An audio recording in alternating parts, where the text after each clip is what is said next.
여러분, 질문 하나 드리겠습니다. 내가 늙고 나서 정말로 아무도 없으면 어떡하지? 남편도 없고 자식도 연락이 없고 통장에는 매달 56만 원만 들어온다면 오늘 제가 만나고 온 할머니 이야기를 들으시면 아마 가슴이 먹먹해지실 겁니다. 대구 외곽 사람들이 잘 모르는 조용한 동네, 25년이 넘은 낡은 빌라 2층, 거기서 혼자 사시는 73살 김순자 할머니, 오늘 그분의 하루를 제가 직접 따라다녔습니다. 국민연금 22만 원, 기초연금 34만 9,700원. 딱 이게 전부입니다. 이 돈으로 한 달을 사시는 거예요. 남편은 4년 전에 떠났고 두 자녀는 각자 살기 바빠서 명절에도 얼굴 보기 힘들다고 하시더라고요. 이 영상을 끝까지 보셔야 하는 이유가 있어요. 후반부에는 기초연금을 제대로 더 받을 수 있는 방법, 절대 놓치면 안 되는 복지 혜택까지 다 알려드릴 거예요. 지금부터 딱 30분만 저랑 같이 가주세요. 이 채널에서 전하는 이야기들이 조금이라도 위로가 되고 도움이 되신다면 구독 버튼 한번 눌러주시고 알림까지 설정해 두시면 정말 감사하겠습니다. 여러분의 작은 응원이 이런 이야기를 계속 세상에 꺼낼 수 있는 힘이 됩니다. 아침 6시, 대구 달성군 어느 골목 안쪽 오래된 빌라 단지에 불이 하나 켜집니다. 2층 끝집 22호, 김순자 할머니가 눈을 뜨시는 시간이에요.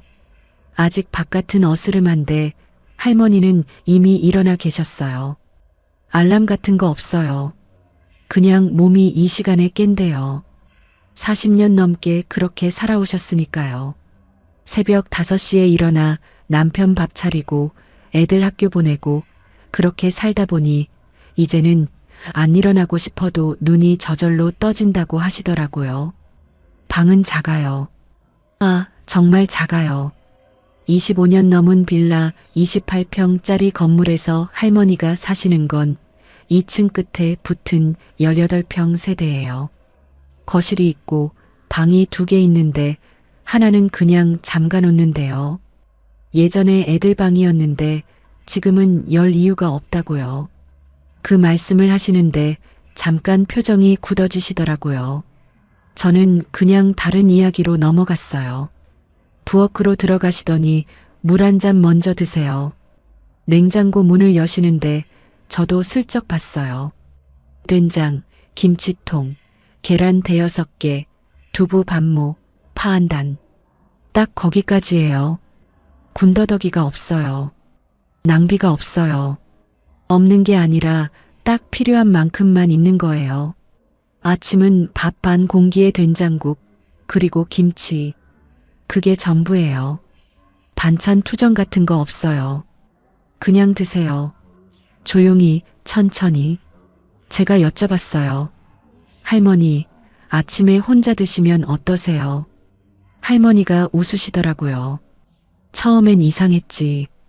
밥 한 숟가락 뜰 때마다 영감이 생각나서. 근데 이제는 그냥 이게 일상이야. 뭐? 그 말이 얼마나 가슴에 걸리던지요. 남편 되시는 분은 4년 전에 돌아가셨어요. 위암이셨대요. 5개월 투병하시다가 가셨는데 병원비 때문에 그때 모아놨던 돈 거의 다 썼다고 하시더라고요. 6천만 원 조금 넘게 있었는데 치료비, 입원비, 간병비 하다 보니까 거의 다 나갔대요. 마지막에 장례까지 치르고 나니까 통장에 300만 원 남았다고요. 그 300만 원을 지금도 건드리지 않고 있대요. 그건 비상금이에요. 내가 아프면 써야 하니까. 할머니 나이 73. 지금 몸 상태 어떠세요? 여쭤보니까 무릎이 좀 아프고 혈압약 먹고 당뇨 초기라고 하시더라고요. 약값이 한 달에 4만 5천 원 정도 나온대요. 의료급여 대상자가 아니라서 그냥 건강보험으로 내신대요. 할머니 수입이 56만 원이면 의료급여 받을 수 있지 않을까 싶어서 제가 나중에 따로 알아봤는데 이 부분은 뒤에서 자세히 말씀드릴게요. 오전 9시가 되니까 할머니가 외출 준비를 하세요. 꽃무늬 조끼 하나 걸치시고 1,000원짜리 장바구니 들고 오늘은 장 보러 가시는 날이에요. 한 달에 4~5번 정도 날 잡아서 시장에 다녀오신대요. 근처에 대형마트가 있긴 한데 거기는 너무 비싸대요. 버스 타고 15분 거리에 재래시장이 있거든요. 버스비 왕복 2,800원. 그게 아까워서 최대한 한 번 갈 때 많이 사오신대요. 시장에서 할머니 장바구니에 들어간 것들 제가 메모해 봤어요. 두부 한 모 1,500원, 콩나물 한 봉지 1,000원, 계란 한 판 5,500원, 파 한 단 2,000원, 고등어 한 마리 3,000원, 마늘 조금 1,000원, 된장 한 통 3,500원.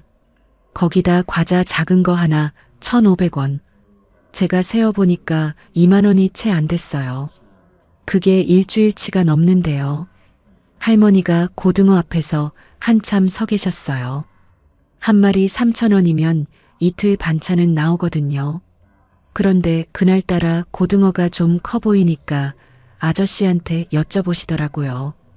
이거 2마리 주면 5,000원에 안 되겠냐고요. 시장 아저씨가 웃으면서 5,200원 하자 했고 할머니도 웃으셨어요. 그 200원짜리 흥정이 그날 할머니한테는 작은 즐거움이었던 거죠. 집에 오시는 길에 할머니가 불쑥 말씀하시더라고요. 예전엔 시장 오면 먹고 싶은 거 막 집었는데 순대도 사고 떡도 사고 지금은 딱 필요한 것만 사. 그게 어렵더라고. 눈에는 다 보이는데 손이 안 가게 되는 거야. 이제는. 그 말을 들으면서 저는 괜히 코가 찡했어요. 오후 1시. 집에 돌아오셔서 장 보신 걸 다 정리하시고 점심을 차리세요. 고등어 한쪽 구우시고 콩나물 데치시고 아까 아침에 남은 된장국 데워서 드세요. 밥은 여전히 반 공기예요. 많이 드시면 혈당이 오른대요. 그래서 조금씩 자주 드신대요. 식사 시간은 혼자 드시는데 TV를 켜놓으세요. 무슨 프로그램을 보시나 했더니 뉴스를 보신대요. 그게 말동무래요.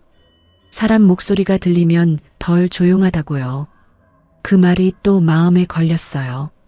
조용한 게 편한 분들도 계시지만 할머니한테 이 집의 조용함은 편안함이 아닌 것 같았거든요. 그냥 익숙해진 거죠. 어쩔 수 없이. 오후 2시쯤 됐을 때 제가 여쭤봤어요. 자식들 이야기 좀 해주실 수 있어요? 할머니가 잠깐 뜸을 들이셨어요. 그러다 말씀하시더라고요. 아들 하나, 딸 하나야. 아들은 인천에 있고 딸은 수원에 있어. 둘 다 애들 있고 바쁘지 뭐. 그렇게만 말씀하시고 더 이상은 안 하시려 하더라고요. 제가 조심스럽게 여쭤봤어요. 자주 연락은 하시냐고요. 할머니가 웃으셨어요. 근데 그 웃음이 좀 씁쓸했어요. 가끔 명절에는 오지. 추석, 설 때는 와. 근데 밥 한 끼 먹고 가. 바쁘다고, 애들 학교 있다고. 그렇게 말씀하시면서 손을 만지작거리시더라고요. 자식한테 손 벌리고 싶지 않다고 하셨어요. 한 번은 아들한테 전화했대요. 겨울에 보일러가 좀 이상해서 고쳐야 할 것 같은데 돈이 좀 모자란다고요. 아들이 뭐라 했냐면 엄마 우리도 지금 빠듯해. 그러더래요. 그 말 듣고 나서 다시는 먼저 전화 안 하셨대요. 괜히 짐 되기 싫어서, 부담 주기 싫어서. 그래서 보일러 그냥 이불 둘둘 감고 그 겨울 버티셨대요. 저는 그 이야기 들으면서 할 말이 없었어요. 뭔가 위로의 말을 드려야 할 것 같은데 그 어떤 말도 가볍게 느껴져서 그냥 옆에 앉아서 같이 있었어요. 이분이 받으시는 연금 얘기를 좀 더 구체적으로 해볼게요. 국민연금이 22만 원이에요. 사실 이 금액이 좀 적다 싶으시죠? 할머니가 국민연금을 가입하신 기간이 많지 않아요. 남편 되시는 분이 직장 다니실 때 할머니는 전업주부셨거든요. 그러다 남편이 퇴직하고 나서 할머니가 동네 반찬 가게에서 파트 일을 하신 게 전부라서 가입 기간이 5년 조금 넘는데요. 그 이후에 5년을 더 넣어서 10년을 채웠대요. 그러니 22만 원밖에 안 나오는 거예요. 이분이 받는 기초연금은 2026년 기준 단독 가구 최대 금액인 34만 9,700원이에요. 할머니가 재산이 없고 소득이 거의 없으니까 감액 없이 최대치를 받으시는 거예요. 국민연금이랑 기초연금을 합치면 56만 9,700원이에요. 편의상 56만 원이라고 부르죠. 이 돈으로 한 달을 어떻게 사시냐고요. 제가 할머니랑 같이 앉아서 한 달 지출을 쭉 정리해 봤어요.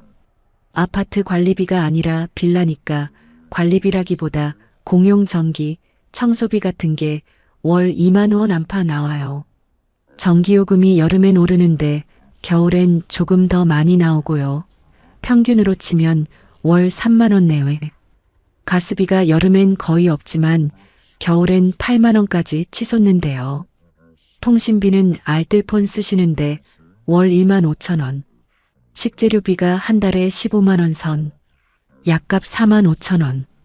교통비 한 달에 2만 원. 가끔 병원 가시는 비용 포함해서 의료 관련이 월 7만 원 정도. 기타 생활용품, 세제 같은 거 4만 원. 이것저것 합산하면 한 달에 45만 원에서 50만 원 사이가 나가요. 그러면 남는 게 6만 원에서 10만 원 사이예요. 이게 전부예요.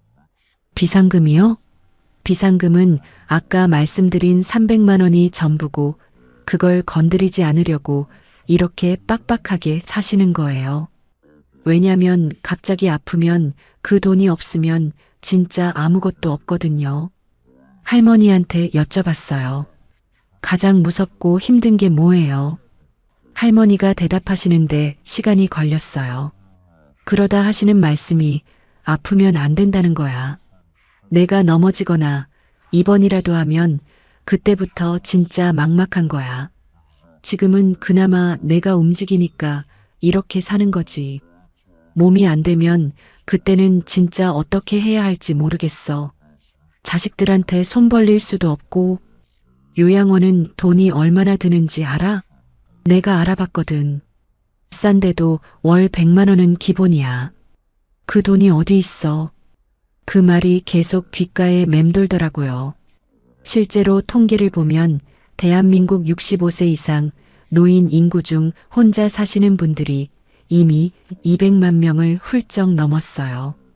10명 중 거의 2~3명이 독거노인이에요.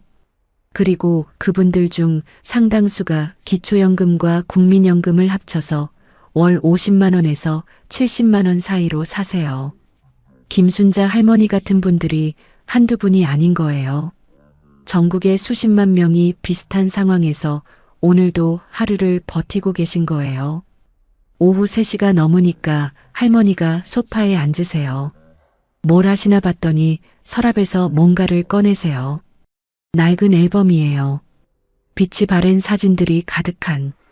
할머니가 천천히 한 장씩 넘기시는데 어느 사진 앞에서 멈추시더라고요. 남편 되시는 분이랑 젊을 때 찍은 사진 같았어요. 할머니가 훨씬 젊고 남편도 웃고 있고 어디 여행 간 것 같은 사진이었어요. 할머니가 그 사진 보시면서 혼잣말처럼 하시더라고요. 이 사람이 없으니까 참 이상해. 45년을 같이 살았는데 밥상의 맞은편에 아무도 없는 게 이렇게 이상한 일인지 몰랐어. 처음 6개월은 그냥 밥도 못 먹겠더라고. 근데 사람이 참 이것도 익숙해지더라고. 그게 더 무섭기도 해. 그 말씀 들으면서 제가 진짜 할 말을 잃었어요. 상실감이 얼마나 크셨을지, 그리고 그게 익숙해지는 게 또 얼마나 슬픈 일인지. 남편을 보내시고 나서 가장 달라진 게 뭐냐고 여쭤봤더니 이야기 상대가 없는 거래요. 아파도 이야기할 사람이 없고 뭔가 결정해야 할 때 물어볼 사람이 없고 뭐든 혼자 결정해야 하는데 그게 처음엔 너무 무거웠대요. 지금은 그냥 혼자 다 하는 게 익숙해졌지만 그 무게는 여전하다고요. 할머니 일과 중에 유일한 사람과의 접촉이 뭔지 아세요? 일주일에 2번 오는 사회복지사 방문이에요. 대구시 독거노인 돌봄 서비스 통해서 일주일에 화요일, 금요일에 한 번씩 복지사분이 오셔서 안부 확인하고 가시는 거예요. 30분 정도 이야기 나누고 가신대요. 할머니가 그날들이 가장 기다려진다고 하셨어요. 그 30분이 그 주에 가장 많이 웃는 시간이래요. 그게 마음에 걸려서 혹시 동네 경로당 같은 데는 안 가시냐고 여쭤봤어요. 한번 가봤는데 거기도 아는 사람들끼리 모여 있어서 처음엔 낯설더래요. 그냥 안 가게 됐대요. 그게 벌써 2년이 됐대요. 한 번의 낯설음이 2년의 단절로 이어진 거예요. 저는 이 이야기를 들으면서 노인 고독사 문제가 왜 생기는지 조금 알 것 같았어요.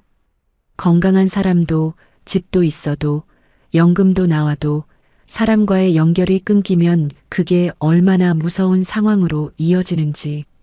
오후 4시쯤 됐을 때 할머니가 베란다에 나가셨어요. 베란다에 화분이 여러 개 있어요. 상추, 쪽파, 고추.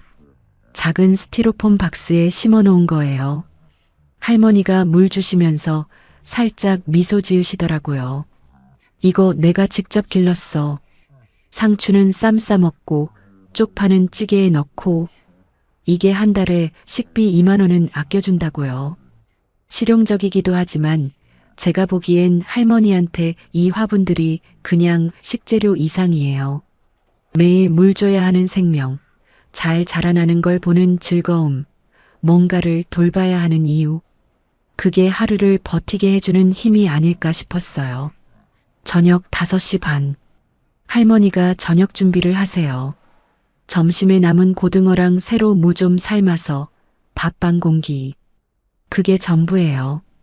드시면서 또 TV 켜놓으시고요. 저녁 먹고 나서 설거지 하시고 약 챙겨 드시고 8시쯤 씻으시고 9시면 주무신대요. 이게 하루예요. 매일매일. 하루 이야기를 다 듣고 나서 제가 마지막으로 여쭤봤어요. 할머니, 지금 가장 바라시는 게 뭐예요? 할머니가 웃으시면서 별거 없어. 그냥 아프지 않고 이렇게 내 집에서 내 손으로 밥 해먹고 사는 거. 그게 다야. 자식들한테 짐 되지 않고 누군가한테 폐 안 끼치고 이 집에서 그냥 내 끝을 맞이하고 싶어. 그게 소원이야. 이 한마디가 이날 제가 들은 가장 가슴 아픈 말이었어요. 자, 이쯤에서 여러분께 꼭 필요한 정보를 드릴게요. 김순자 할머니처럼 사시는 분들, 혹은 부모님이 비슷한 상황이신 분들이 꼭 알아두셔야 할 게 있어요. 먼저 기초연금 얘기부터 할게요. 2026년 기준으로 기초연금 단독가구 최대 수령액이 34만 9,700원이에요. 할머니처럼 소득 인정액이 낮으면 이 최대치를 받을 수 있어요. 그런데 많은 분들이 국민연금을 받고 있으면 기초연금이 깎인다고 알고 계세요? 이게 반은 맞고 반은 틀려요. 국민연금을 기초연금 최대치의 250% 이상 받으면 일부 감액이 되는 게 맞아요. 그런데 할머니처럼 22만 원 받으시는 분들은 그 기준에 훨씬 못 미치니까 최대치 다 받으시는 거예요. 내가 국민연금 받으니까 기초연금 못 받는다. 이렇게 생각해서 신청 자체를 안 하신 분들, 지금 당장 주민센터 가보세요. 신청 안 하면 아무도 먼저 안 챙겨줘요. 두 번째로 의료급여 이야기예요. 할머니가 건강보험으로 병원 다니시는데 소득과 재산을 기준으로 의료급여 1종 또는 2종 대상이 될 수 있어요. 의료급여 1종이면 병원비 본인 부담이 거의 없어요. 2종도 훨씬 저렴하고요. 기초생활수급자 기준을 충족하면 의료급여 받을 수 있는데 재산이 있으면 기준 충족이 어렵지만 주거용 재산 공제를 받으면 기준이 달라질 수 있어요. 이게 지역마다 계산 방식이 달라서 꼭 읍면동 주민센터에 가서 상담받으세요. 본인이 기준에 해당하는지 직접 계산하기 어려우니까 복지 담당자에게 물어보시는 게 제일 정확해요. 세 번째로 에너지 바우처예요. 할머니처럼 기초생활수급자이거나 차상위계층이면 에너지 바우처를 받을 수 있어요. 이게 전기, 가스, 등유, 연탄 등의 에너지 비용을 지원해 주는 건데 1년에 몇십만 원이 지원되거든요. 겨울에 가스비 걱정하시는 분들, 이거 꼭 신청하세요. 에너지 바우처 신청은 주민센터에서 할 수 있고 온라인은 복지로 사이트에서도 가능해요. 네 번째로 노인 맞춤 돌봄 서비스예요. 할머니가 받고 계신 그 사회복지사 방문이 여기에 해당돼요. 이 서비스는 만 65세 이상 독거 어르신이나 노인 부부 가구 중 돌봄이 필요한 분들께 안부 확인, 가사 지원, 식사 배달 등을 해주는 서비스예요.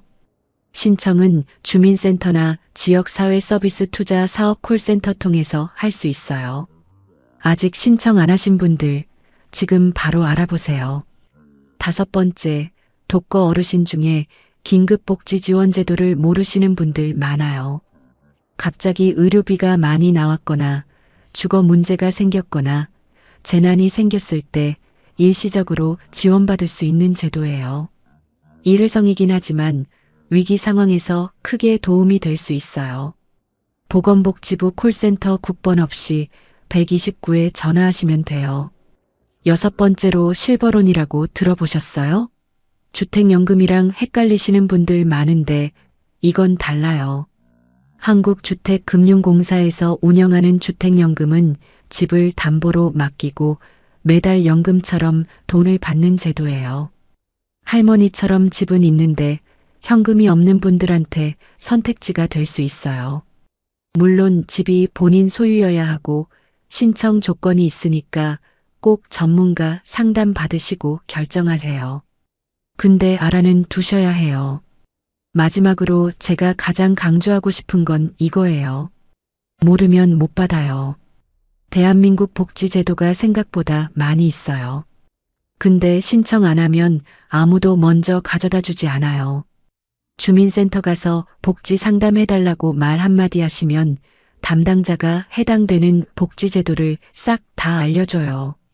부끄러운 거 아니에요. 내가 낸 세금으로 만들어진 제도니까 당당하게 받아야 하는 거예요. 할머니 이야기로 다시 돌아올게요. 제가 이날 할머니 댁에서 오후 내내 같이 있다가 저녁 드실 때까지 있었어요. 나오면서 할머니가 손 꼭 잡으시더라고요. 오늘 너무 좋았어. 이렇게 오래 이야기 나눠본 게 얼마만인지 모르겠다고요. 그 손의 온도가 아직도 기억나요. 차갑지도 않고 뜨겁지도 않은 그냥 사람의 온기. 이분이 이 온기를 일주일에 2번 복지사분 오실 때만 느끼신다고 생각하니까 마음이 무거웠어요. 집으로 돌아오는 버스 안에서 제가 한 가지 생각을 했어요. 우리가 노후를 얘기할 때 항상 돈 이야기만 하잖아요. 연금 얼마 받냐, 저축 얼마 했냐, 부동산 있냐. 근데 할머니를 보고 나서 생각이 달라졌어요. 돈도 중요한데 연결이에요. 사람과의 연결. 그게 없으면 56만 원이든 560만 원이든 진짜 의미가 없을 수도 있겠다 싶더라고요. 할머니가 그날 하루 동안 웃으신 순간이 몇 번 있었어요. 시장에서 고등어 흥정할 때, 베란다 화분에 물 줄 때, 그리고 제가 이야기 들어드릴 때. 다 거창한 게 아니에요. 작은 것들이에요. 그 작은 것들이 하루를 살아내게 하는 거예요. 이 나라에 할머니 같은 분들이 얼마나 많을까 생각해보면 정말 숫자가 어마어마해요. 통계청 자료에 따르면 2024년 기준 우리나라 독거노인 비율은 전체 노인 인구의 35%에 육박해요. 3명 중 1명이 혼자 살고 있는 거예요. 이분들 중 상당수가 소득이 월 100만 원이 안 돼요. 할머니처럼 50만 원대에서 70만 원대로 사시는 분들이 너무 많아요. 그런데 그분들이 다 팔자가 없어서 그런 게 아니에요. 시대가 그랬어요. 일제강점기, 6.25, 가난, 보릿고개. 그 시대를 살아내면서 자식 키우고 국가 재건에 몸 바치고 정작 본인들 노후 준비는 할 여건이 안 됐던 세대예요. 그분들이 지금 이렇게 살고 계신 거예요. 할머니가 젊었을 때 꿈이 뭐였냐고 여쭤봤어요. 할머니가 깔깔 웃으시더라고요. 꿈? 그때 꿈 같은 게 있었어? 그냥 먹고 사는 게 다였지. 아이들 굶기지 않고 남편 밥 챙기고 그게 다야. 그러다 여기까지 온 거지. 돌이켜보면 뭐 하나 내 것 한 적이 없어. 평생 누군가를 위해 살았는데 끝에 이렇게 혼자야. 이 말을 하시면서 할머니가 웃으셨는데 그 웃음 속에 얼마나 많은 게 담겨 있는지 설명이 안 돼요. 제가 이 영상을 만들면서 가장 하고 싶었던 이야기가 이거예요. 이런 분들의 이야기를 그냥 지나치지 말자는 것. 우리 부모님이 혹시 비슷한 상황이신 건 아닌지, 가까운 이웃 어르신이 혼자 힘들게 사시는 건 아닌지, 한 번만 더 눈을 돌려봐 주자는 거예요. 전화 한 통이에요. 우리가 놓치고 있는 그분들에게 연결고리가 되어 드릴 수 있는 게 그냥 전화 한 통이에요. 오늘 하루 동안 김순자 할머니의 이야기를 전해드렸어요. 연금 56만 원, 25년 된 낡은 빌라, 혼자 보내는 하루하루. 숫자로만 보면 참 팍팍해 보이지만 할머니는 그 속에서 화분에 물 주고 시장에서 200원 흥정하고 앨범을 넘기며 오늘을 버텨내고 계세요.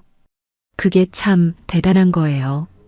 그 하루하루가 다 삶이에요. 여러분 주변에 혼자 계신 어르신 있으시면 오늘 전화 한 통 드려보세요. 뭔가 거창한 도움이 아니어도 돼요. 그냥 목소리 한번 들려드리는 것. 그게 그분에게는 오늘 하루의 가장 큰 선물이 될 수 있어요. 복지제도 정보는 잊지 마세요. 기초연금 꼭 신청 확인하시고 에너지 바우처, 노인 맞춤 돌봄 서비스, 긴급복지 지원, 주민센터 복지 잔담. 이 5가지 꼭 기억해 두세요. 다음 영상에서는 월 100만 원 이하로 사시는 시니어 분들이 놓치고 있는 정부 지원 제도를 아주 꼼꼼하게 정리해 드릴 거예요. 절대 놓치지 마세요. 오늘도 이 영상 함께 해주셔서 진심으로 감사드려요. 할머니처럼 오늘 하루도 잘 버텨내신 여러분, 정말 대단하세요. 또 만나요.